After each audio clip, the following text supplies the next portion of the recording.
Sementara itu pedagang minyak goreng di Pasar Tebet Barat, Jakarta Selatan kompak tidak lagi menjual minyak kita. Ini setelah semakin banyak ditemukan minyak kita kemasan botol 1 liter yang tidak sesuai takaran. Para pedagang mengaku kecewa dan dirugikan. Para pedagang hanya menjual minyak goreng kemasan merek lain dan minyak goreng curah. Faktor kelangkaan dan melambungnya harga minyak kita di atas harga eceran tertinggi juga menjadi alasan. Adapun jika berdasarkan ketentuan harga jual dari pemerintah, harga yang dijual pengecer kepada konsumen adalah Rp15.700. Para pedagang berharap agar pemerintah menertibkan produsen hingga distributor minyak goreng minyak kita yang telah berbuat curang ini. Sebab konsumen dan pedagang merasa sangat dirugikan akibat permasalahan kurangnya takaran dan harga jual yang tinggi saat ini.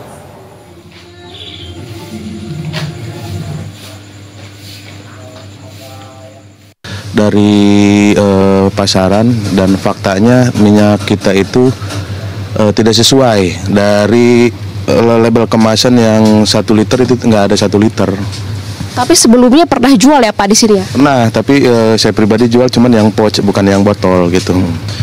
Yang pertama masyarakat merasa dirugikan, terutama efek dari minyak kita ini karena saya juga salah satu penjual minyak yang merasa dirugikan. Kedua, terhadap pemerintah tolonglah ditertibkan lagi untuk para penjual-penjual minyak atau distributor minyak yang bermain nakal karena apapun yang dilakukan oleh pemerintah saya rasa itu ada impactnya gitu ke masyarakat dan masyarakat pasti merasa dirugikan apabila produsen yang berbuat curang gitu.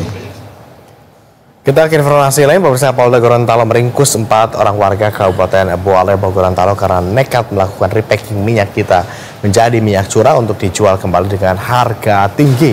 Padahal Kementerian Perdagangan telah memperingatkan bahwa para pelaku pemalsuan bisa dihukum hingga 5 tahun penjara.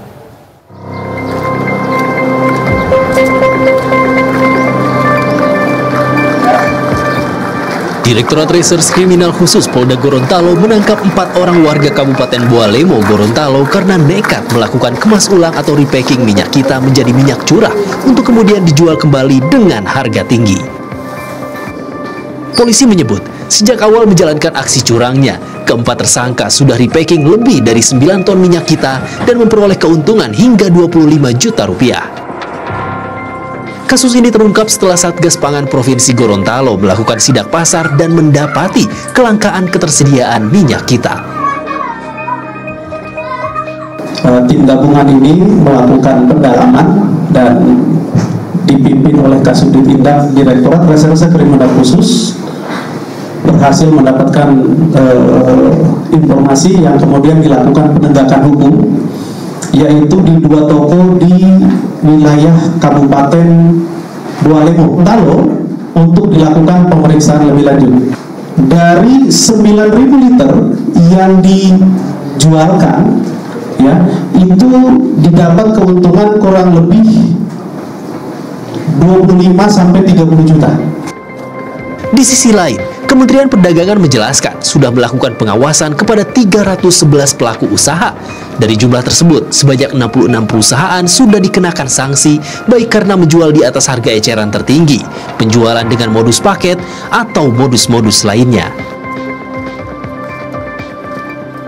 Minyak kita ini sangat menarik karena harganya itu di bawah harga minyak premium dan minyak curah. Nah, sehingga masyarakat lebih memilih minyak kita. Padahal kan sebetulnya kan minyak kita ini kan program minyak goreng rakyat ya. Namun yang mengkonsumsi minyak kita hampir semua golongan.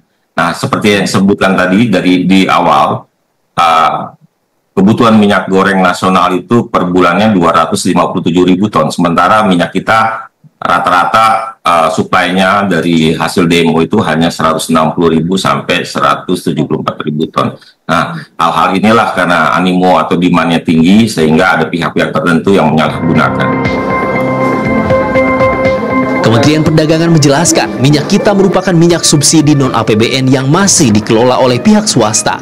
Maka, kedepannya Kementerian Perdagangan mempertimbangkan agar distribusi melalui BUMN. Selanjutnya, pemerintah juga akan memperketat syarat pembelian minyak kita agar tepat sasaran. Karena yang terjadi saat ini, semua kalangan bisa membeli minyak kita sehingga rawan terjadi kelangkaan. Melki Gani, Berita 1, Kabupaten Bualemo, Gorontalo.